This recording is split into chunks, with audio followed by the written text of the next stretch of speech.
After that, Arabs tried their efforts. Arabs continued attacking Bharat. At times, they changed the direction. Since Sindh again became impenetrable, they changed their route. They tried their luck from the Kashmir. But unfortunately, for Muslims, the king over there, Lalitaditya, was very brutal. He was so powerful. They got a very bad beating in the hands of Lalitaditya. Lalitaditya drove them back, not just out of the Kashmir, but he chased them till Multan.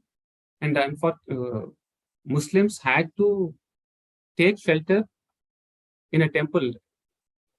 The kind of iconoclast they have been all through their lives, but they did not hesitate entering a Hindu temple and take a shelter in order to protect their lives. So once Lalitaditya drove them out, Arab's story was more or less over. This is another stereotype that has been propagated amongst us. That is, Arabs could not penetrate Sindh. Somehow Hindu kings were very successful in resisting Arab kings. But we were not so successful against the Turks.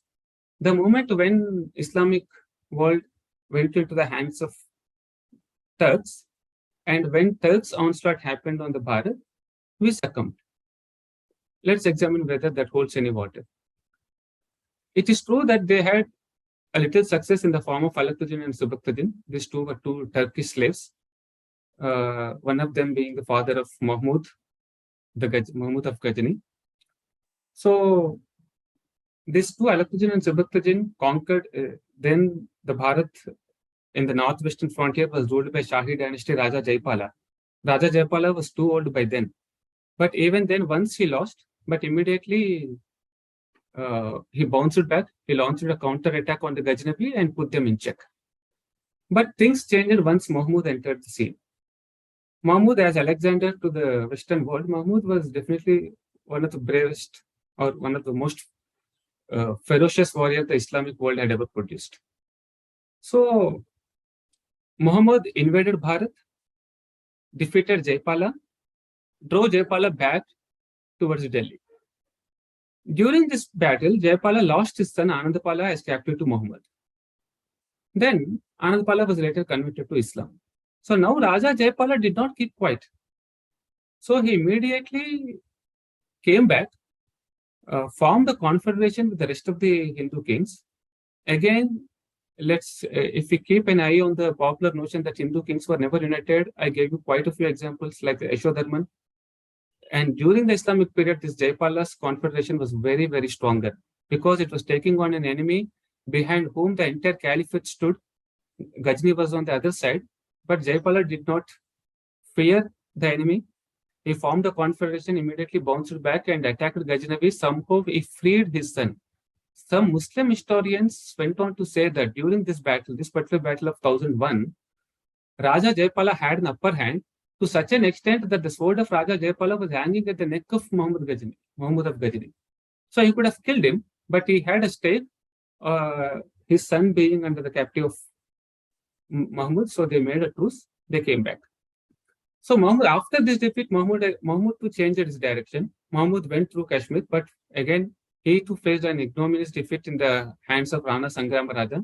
So Mahmud again came back. Most of the historians keep telling us that Mahmud of Ghazni invaded Bharat for 17 times. Let's assume that Mahmud invaded 17 times, which is a fact, in fact.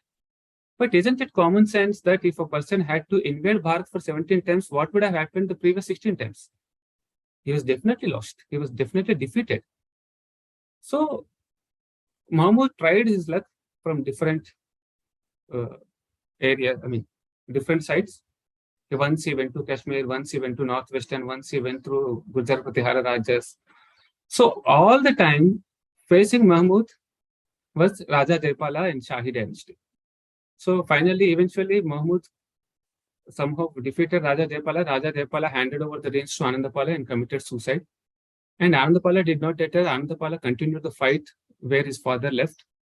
So all the three generations, Anandapala, Tilosanapala, Bhimapala is said to have frightened Ghazni to such an extent that he had to flee from the battlefield.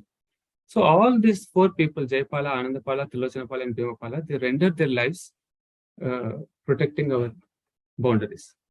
So finally, This is what Al-Biruni had to say. The kind of bravery Hindu Shahiya dynasty has shown is nowhere to be seen. So once he could overpower the Shahi dynasty, Ghazni thought, just as Alexander thought after conquering Persia, Ghazni thought,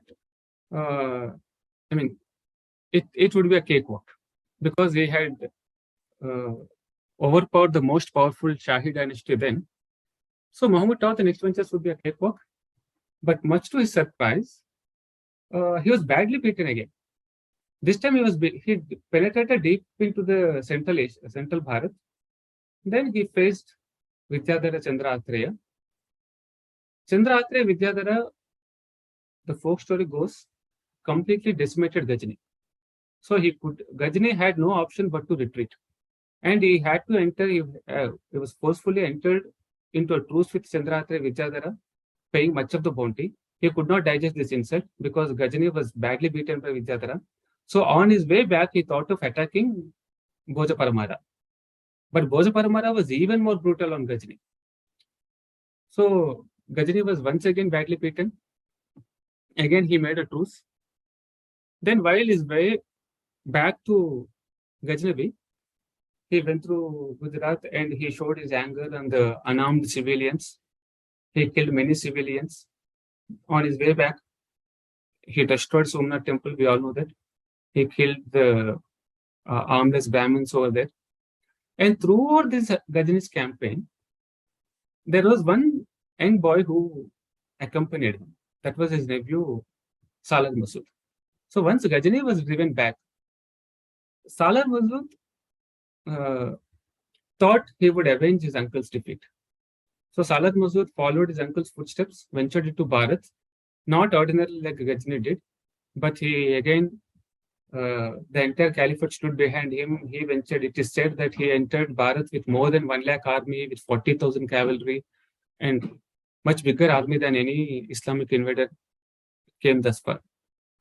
So, but this time, the Hindus did not take him head on because they knew this time the entire caliphate was behind Salar Masud, and we never had a bigger Raja there. So what Hindu kings, this kind of strategic acumen displayed by Hindu kings was really something noteworthy. Salar Masud was allowed to penetrate deep into Bharat till Meerut. He crossed Gandhara, he crossed Sindh, he crossed Delhi, he crossed Uttar Pradesh. He penetrated deep into Meerut and he reached Bhairaj. Till that point in time, every king surrendered. And every king surrendered saying that we were no match to you. So it forced Salar Masud to believe that he was too powerful, so he can keep marching ahead. So once he entered the Meerut, Hindu kings who already formed a strong alliance under the leadership of Raja Suhail Dev, took him head on at Battle of Bhairaj, encircled Salar Masud in such a way that once again, there were 5 Rajas which came together to encircle Salar Masud, and it is noted that not even a single soldier was spared even to carry the news back to Ghazni. So this decisive victory of Hindus halted the Muslim march for at least another 50 years till Ghori Muhammad entered the scene. And we all know that Muhammad Ghori is duels with Prithviraj Chauhan. The story of Muhammad Ghori is reasonably well known. But what is lesser known is that he had initially faced the most shameful defeat at the hands of a Rani of Gujarat. Because since it was in the Islamic world, the discussion was always happening. It was impossible for them to pass through northwestern frontier because one king or the other always halting, and passing through Kashmir has always been impossible because Lalitaditya, Rana Sangaram Raja gave them bodily blows. The only way they could think of entering Bharat and making strong inroads into the Bharat was through Gujarat. So once Muhammad Ghori came to know that the king of Gujarat, Solanki, died, and his son was too young to take over the reins. So he was Mula Raja, he was just 14-year-old.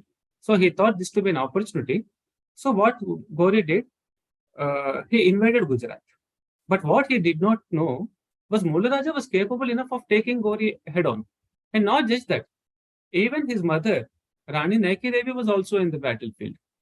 So he was meted out again, the most shameful defeat any Islamic invader had ever faced. The Islamic historians, for the sake of saving their face, say that, oh no, we were not defeated by Mullah Raja, but we were defeated by Rani Naiki Devi. But whoever it is, Muhammad Ghori was driven out of the Gujarat. Then he changed the route. He entered Delhi through northwestern again. The legend has it that the duels between Prithviraj Chauhan and Muhammad Ghori were maybe 16 times or 2 times. Whatever it is, Prithviraj Chauhan always had an upper hand against Ghori. And this is where the popular notion comes again into picture. Our kings had this trait of Sadguna Vikruti, of letting the enemy go when he had an opportunity to kill him. But taking captive of the enemy king or enemy camp and releasing them happens as part and parcel of the warfare.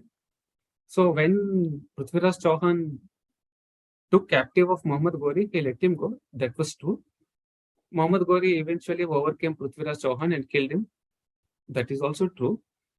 But most of the times what we say, this is where our military acumen was flawed, because we could have chased Ghori till his point. But what the point we were missing is that when an enemy invader invades country, he penetrates deep into our territory. Prithviraj Chauhan was defending, and he was defending with his elephants.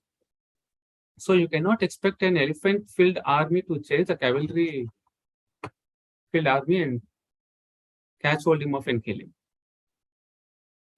But of all these incidents, be it Ghazni, be it Salar Masood, be it Ghori, all these belong to Turkish lineage. So the notion that we could tame the Arabs but not the Arabs also falls flat, in the sense that we could resist Turkish onslaught also for long. This is where our military acumen comes into picture. These are the depictions taken from Khajuraho temples. This is the warfare between Bhoja and Ghazni. As we all know, all those enemies who invaded us from Arabia, their strength was cavalry. But Bhoja, what he did, he offered an infantry as bait to the fast-moving cavalry, so that the enemy thought he can have a haywire with the enemy camp, go and kill them and come back.